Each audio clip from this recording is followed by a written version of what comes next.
Saudi আরব যেতে ইচ্ছুক কর্মীদের টিকা লাগবে না, বরং হজ বা ওমরা করতে ইচ্ছুকদের জন্য বাধ্যতামূলক করা হয়েছে মেনিনজাইটিসের টিকা। আজ এক বিজ্ঞপ্তিতে বিষয়টি স্পষ্ট করেছে সিভিল অ্যাভিয়েশন কর্তৃপক্ষ। এর আগে সৌদি আরব যেতে বাধ্যতামূলক করা মেনিনজাইটিস টিকা নির্দিষ্ট হাসপাতালগুলোয় না পেয়ে আন্দোলনে নামে সৌদি আরব গমনোচ্ছু শ্রমিকরা। সকালে রাজধানী স্কয়ার হাসপাতালের সামনে অবস্থান নেন তারা। পরে মিছিল নিয়ে প্রবাসী কল্যাণ ভবনের সামনে বিক্ষোভের মাধ্যমে সরকারের হস্তক্ষেপ চান তারা।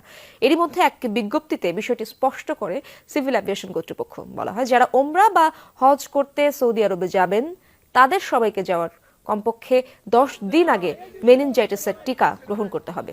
ভ্রমণের সময় সেই টিকা নেয়ার সনদ সঙ্গে রাখতে হবে। তবে 1 বছরের নিচের শিশুদের এই টিকা নেওয়া বাধ্যতামূলক নয়। কেউ যদি গত 3 বছরের মধ্যে টিকা নিয়ে থাকেন তাহলে সৌদি আরবে প্রবেশে তাকে নতুন করে আর টিকা দিতে হবে না। আমরা পরিষ্কার করে যে আমরা এবং প্রবাসী মন্ত্রণালয় থেকে বলে দেওয়া হয়েছে এবং সৌদি সিভিল এভিয়েশন যে গাকা থেকেও বলে দেওয়া হয়েছে, শুধুমাত্র উমরা এবং ভিজিট ভিসার জন্য মেনিনজাইটিসের ভ্যাকসিন লাগবে। একদম পরিষ্কার করে বলা আছে চিঠিতে। এইটা ওয়ার্ক ভিসা বা আকামা বা কাজ যারা করে তাদের জন্য প্রযোজ্য নয়। এটাও একদম পরিষ্কার, ওখানে কোনো কনফিউশন নাই।